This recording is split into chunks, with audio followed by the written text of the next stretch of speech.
السلام عليكم ورحمة الله وبركاته. بسم الله الرحمن الرحيم. الحمد لله رب العالمين وأفضل الصلاة وأتم التسليم على سيدنا Muhammad وعلى آله وصحبه أجمعين. I hope everyone is doing well on this final Sunday of Ramadan. Um, and also, as you know, the last time we talked about singing and about music. And so for today, it's going to be a little bit shorter because I have to attend an interfaith gathering, which is very generously hosted by the Unitarian Church in cooperation with the Rumi Forum. And I think it's just wonderful to see that our non-Muslim friends are extending a hand to Muslims and welcoming them in the month of Ramadan and hosting an iftar. Especially some people say, well, how can we sit down and break bread uh, when what's happening in Gaza is taking place? But actually, it's the opposite. We have to show up and we have to make sure that we talk about Gaza. So that's my viewpoint. In some cases, canceling or boycotting makes sense, but in others it doesn't. Especially when we have some partners within the community that want to hear the Muslim voices represented. So we should accept that hand and appreciate that. Today we're going to talk a little bit about debating, talk a little bit about language, a little bit about the opposite gender, and we're going to conclude with protecting and preserving our tongue and our eyes from looking and listening to the haram. So we'll start with the question of debating.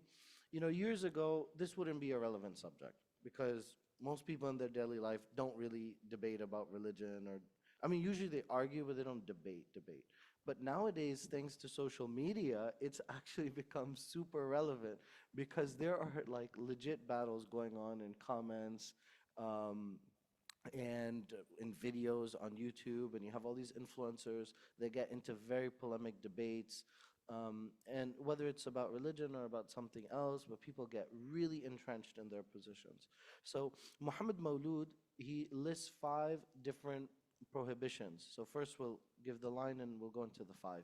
He said, وَلِلْجِدَالِ تَعْتَدِي الْأَحْكَامُ يَحْرُمُ إِنْ يَقْصُدْ بِهِ الْإِفْحَامُ.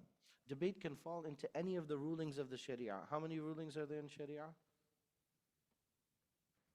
There are 5 rulings of Sharia, right? So you can have haram, something which is prohibited. You can have something which is makruh, which is disliked, something which is mubah, which is neutral, something mustahab mandub, or something which is fard. This is agreed upon, except the Ahnaf, they add one more, which everybody's like, well, where do they come up with that? They have proofs, but it's logical proofs. There's no textual proof for it, right? Even though I'm Hanafi, I'll tell you there's no text for it, right? There's one more category, it's called wajib. And all the Arabic speakers are like, wajib? Wajib means the same thing as fard. But it does logically make sense that there are things that the Prophet ﷺ did so consistently, so meticulously, that we can infer from that it is so important that we need to do something about it. So whether it should be its own category or not, that's a discussion for another time. He says debate can fall into any of the rulings of the Sharia, meaning that in some cases you really have to step up and you need to say something. And there are other times in which you are required to be quiet because anything that you say is going to cause harm. Thus, it is and then there are other cases in which it's neutral. If you're able to speak, do it. If you're not, you don't have to say anything. Thus, it is prohibited if a person only intends to defeat his opponent. So here are the 5 prohibitions. 1, to defeat your opponent. 2, to make your opponent silent. To gain superiority or honor in the eyes of people. Arrogance, or to win the hearts of people. Imam al-Shafi'i, who was very articulate and very knowledgeable, he said that I never debated someone except I would first make a dua. Do you know what he would pray for? Before he would debate someone, he would pray to Allah that may the words of truth, the reason that he's debating the person, come from my opponent's mouth. And why did he want truth to come from their tongue and not his? Most people, when we're in a debate, when we're in an argument, what do we want to do? We want to be right, and most importantly, we want to win. That's the most important thing, is winning. There's something about the ego that just loves winning an argument. And Imam Shafi'i, he didn't want that person walking away feeling bad. And he didn't want to feed into his own ego. So what he was hoping is that he would present proofs And he would explain it in such a way that what would happen? That the person would realize it on their own. So he didn't want that mic drop moment, that we all crave. It's like we dunked on that person. It's like, oh, you can't say anything to that. Like we make this huge point. Imam Shafi'i, he wasn't going for that. He was going for the step by step, convincing that person in order to bring them over to the other side. So he wouldn't be like that. لجلبه غوائل المهناه كالحقد والعجب وحب الجاه, which is what we just said. This is because debate causes many prohibited and destructive matters, such as hate, vanity, and love of prestige. وإن يريد منفعة فهو على حسبها وكره مالا ولا. If one seeks out a benefit through debate, then the ruling would be based on what was being sought. So there are cases in which you can intend something good, right? If you need to convince someone of the truth. Now, the reality is that most of us, myself included, are not in the position of being in situations in where debate is beneficial. I mean, how many times do I engage with someone who is a mubtadi', who is an innovator, and I'm going to convince them through logical arguments, through theology, that they're in error? How many times am I going to debate non-Muslims and I'm going to go through the Bible or the Torah or the Gita and the Vedas, and I'm going to convince them that Islam is the truth and their religion is wrong in a way that doesn't offend them or cause more harm than benefit? No, it's not possible. So that's why for 99% of the cases, actually the best thing is just don't debate. And that's why Imam Malik, he said there is no place for debate in this religion. He was very, very skeptical. Now, why is it some people could say, well, how is it possible that Imam Abu Hanifa speaks very positively about debating and the rules of debate, and Imam Malik speaks very disparagingly about debate? How is it possible? They're just small time period between the two. The time difference is small, but what difference is great? Where is Imam Malik located? In Medina. Why do you need to debate people in Medina? If you need information, where do you go? You go to Imam Malik himself. Or you go to the tabi'een, the tabi'een that are there, the second and third generation. You acquire knowledge at the feet of the scholars. But if you are in Kufa, if you are in Basra, what is the environment geographically like? Majority are non-Muslim. And even among the Muslims, what's happening? There's so much confusion.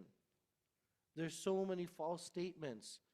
I mean, if you jump into this is the period in which people are fabricating hadith left and right. A guy sells lemon, guess what his hadiths are about? About lemons and how you eat a lemon and you go to... I'm not joking, this is part of our history. The guy selling lemons, he's like, the Prophet ﷺ said that whoever eats 3 lemons in the morning, shaitan cannot whisper to him. And then they post it on their shop and people buy the lemons. Unfortunately, shaitan is very strong, right? So this is the reality. Somebody comes from a certain tribe, he makes a hadith about, oh, this is the best tribe. And that was the time period and people could get away with it because we didn't have the luminaries like Ibn Hajar al-Asqalani. We didn't have Imam al-Bukhari, Ibn Majah, al-Tirmidhi. They didn't come yet, right? So people were getting away with it, and then we laid down the law. And we said we need some rules, and we organized everything. And this is a good Allah subhanahu wa ta'ala that took place. So in that case, you do need to debate people. You need to use logic in order to parse out the truth. The scholars have disliked debate when there is no benefit or harm in.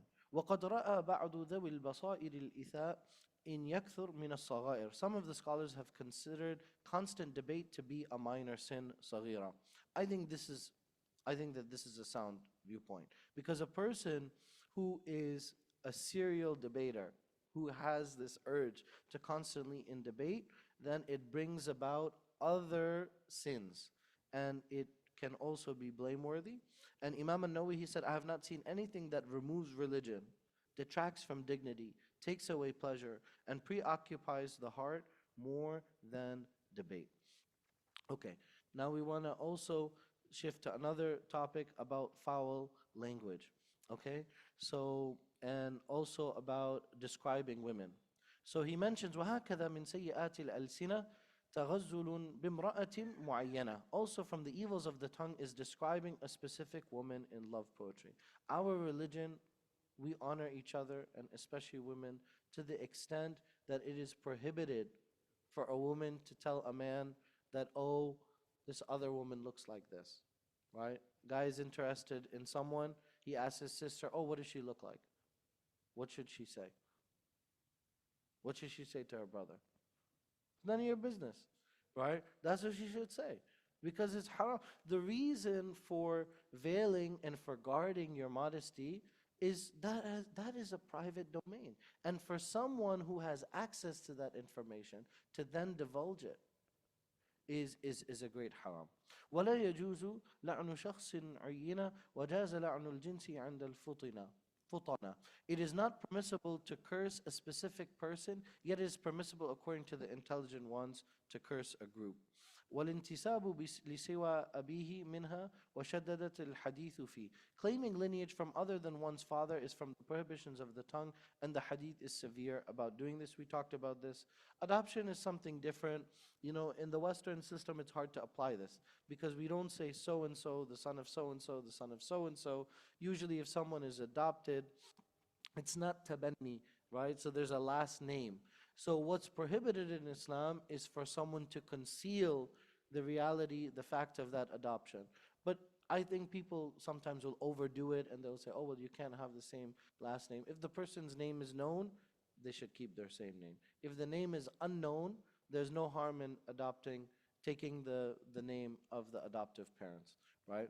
Because as long as it's not concealed, then it's only going to cause hardship. Because in this society, that name, it's not a claim of lineage, but rather it's a claim of being part of that family. It's a surname, and so it's a totally different system. Okay. تبرر الإنسان من قرابته كالابن والأخ ومولى نعمته. It is prohibited to disown one's relatives such as a child, brother, or the ones who freed a bondsman. So it's impermissible. A lot of people, they have an argument, there's some bad blood, they're like, I'm not talking to you anymore. As a Muslim, how many days can you refrain from talking to someone? 3 days. After that, people say, oh, but I don't get along with my mother-in-law. I don't get along with my, cousin. That's fine. Is there an ayah in the Quran, you must get along with everybody? Where is that ayah? It doesn't say that. But what we're prohibited for doing is cutting off relationships. That part is impermissible. So all you have to do, technology makes everything easy before you have to face the person and talk to them.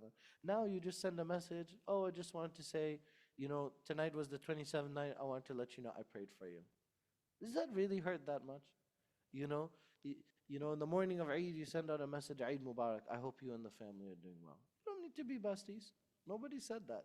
So people don't understand. And especially with the in-law relationship, it can be very difficult for people sometimes to navigate.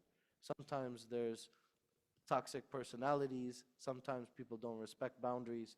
And what people don't understand is that the cardinal rule in the religion is that, there are certain people that you have obligations to. Parents is the most famous example. But when it comes to people within your circle and within your family, the one requirement that is not going to disappear is good treatment. So if you have a disagreement with someone or you have a misunderstanding with someone, you cannot allow that to cause you to mistreat them or to disrespect them. So that's very important. That obligation, it never disappears and it never goes away.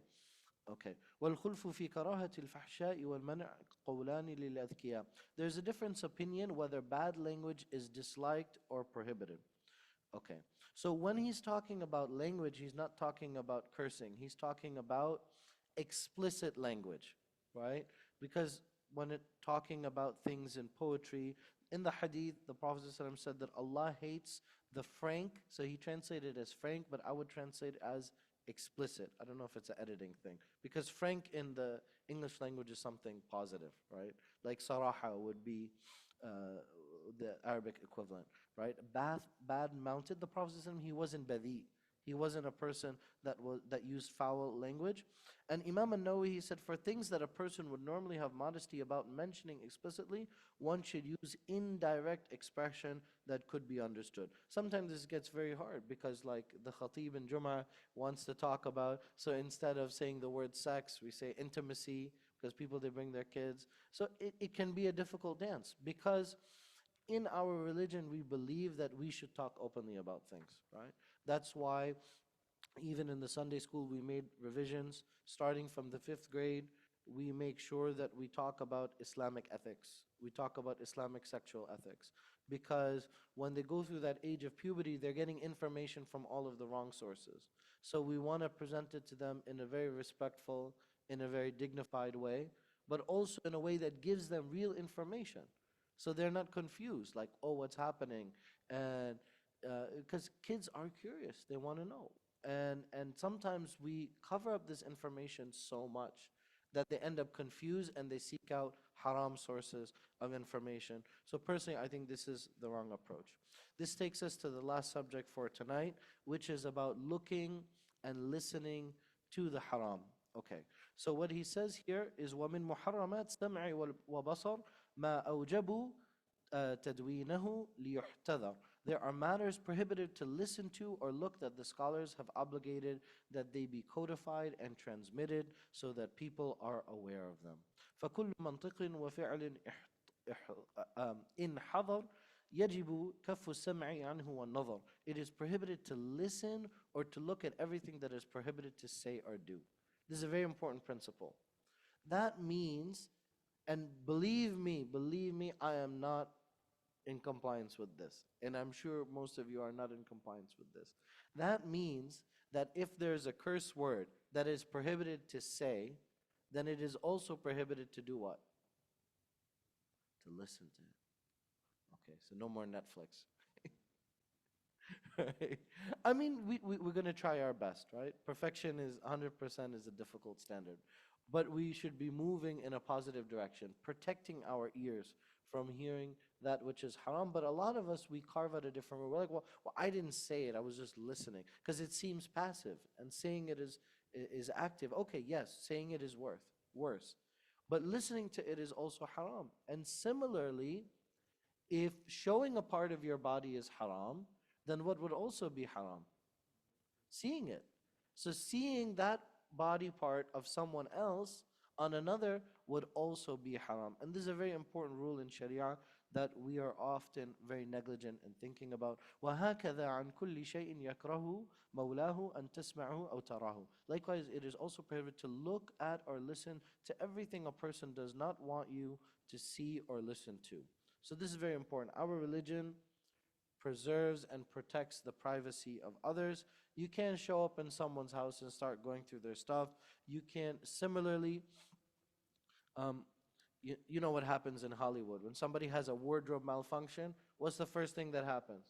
You know, let's think the best of people, right? Let's think that these are real accidents and not something, planned by a marketing person, right? A PR person.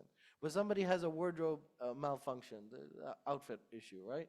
Because they get very complicated now. What is the first thing that the media does? Wardrobe malfunction on the red carpet. This is the first thing that happens. Come on. They highlight it. You open CNN, you open TMZ or People's Magazine, the first thing that happens is they're like, wardrobe malfunction, and they have a huge zoomed in photo. Isn't this true? I mean, if somebody has a wardrobe malfunction, I mean, isn't the whole point is like they're embarrassed, they didn't want it to happen? If we had a decent society, right? Forget about following Islam. Just by Western standards, if we had a decent society, would we highlight that on the front page? I mean, that shows how low people are, that they want to publicize this and spread it. And so if you realize that this is something that a person does not want you to see, so then it is prohibited on a societal level, it's prohibited for us to engage in that.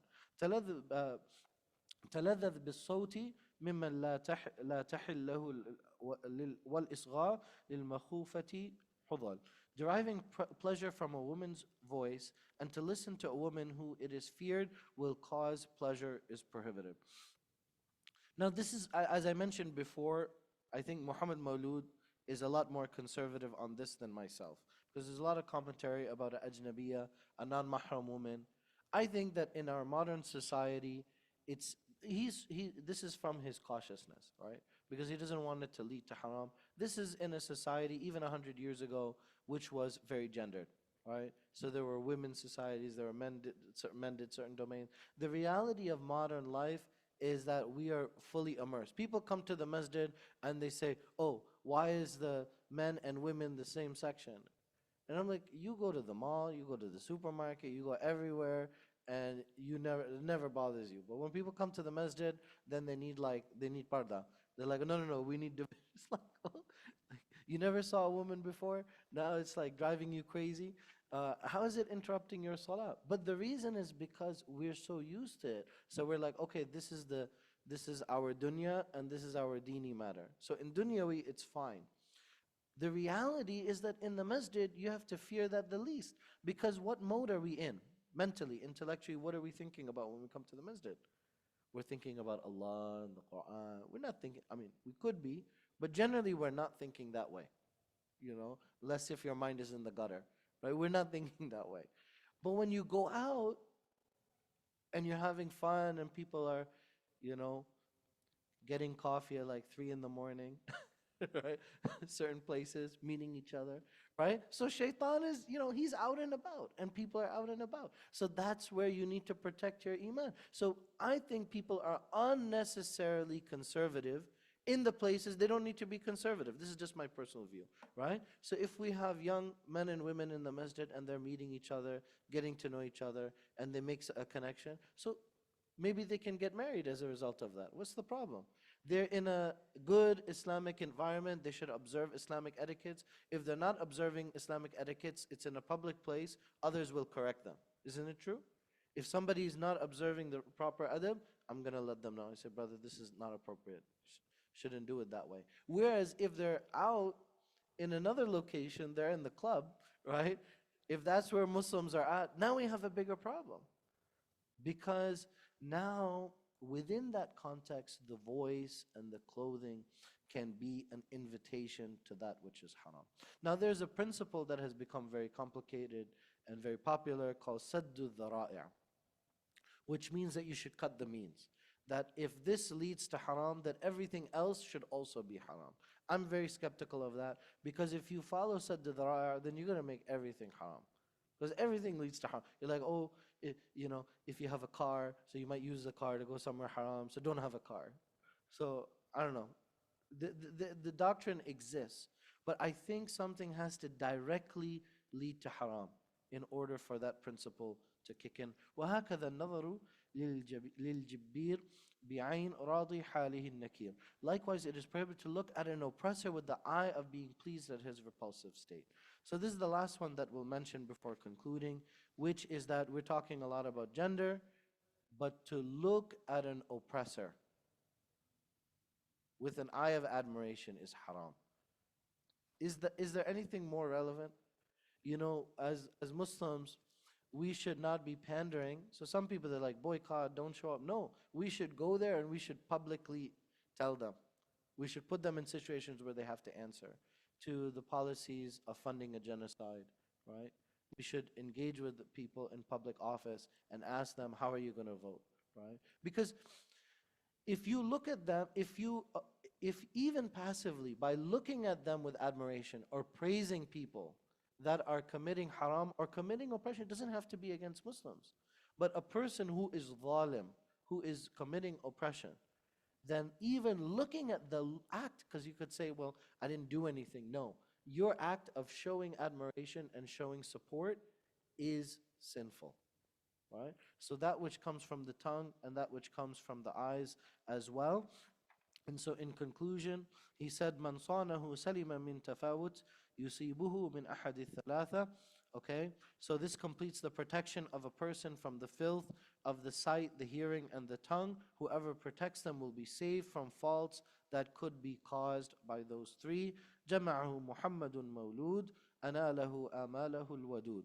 This has been compiled by Muhammad Mawlud. May the loving one give him all that he desires. So, in conclusion, we have to guard our eyes. غض البصر is a very important and forgotten principle in Islam. People, they want to control everything. You know, you see, especially in social media and Instagram, right? So there are all these Instagram influencers. What do we see in the comments? The first comments with all the likes, they're like, "Sister, this is haram. Your hijab is messed up. Your this is messed up. And the comment might be correct. I'm not saying it's incorrect, but you have to wonder: does this guy have anything to do with his life? You with me? Even if the comment is totally correct and he's like, oh, this is haram and you shouldn't display this, it doesn't matter if it is correct or not. The people that go on social media, and let's take his statement at face value, he says that this video is haram.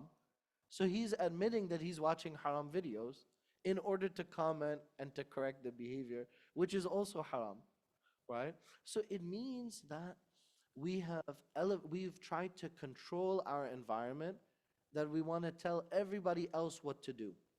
That, oh, you're saying something wrong, you're doing something wrong, you're looking the wrong way.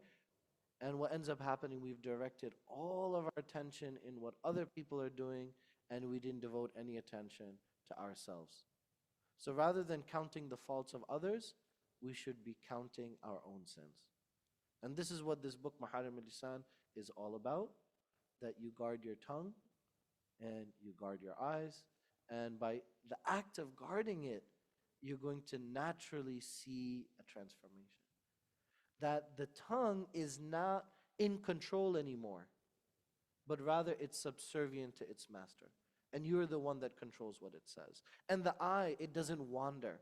It doesn't have its own mind. It doesn't do what it wants, but rather it's subservient to its master, to you. We ask Allah subhanahu wa ta'ala to protection.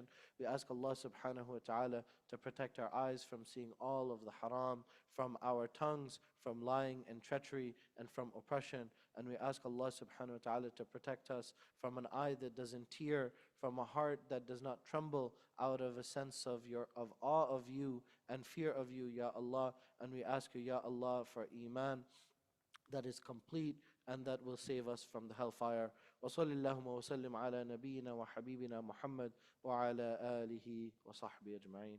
والسلام عليكم ورحمة الله وبركاته. All right. My apologies for ending early. I need to attend the interfaith gathering, so I'll take my leave and then I'll be back later this evening in case anybody has any questions.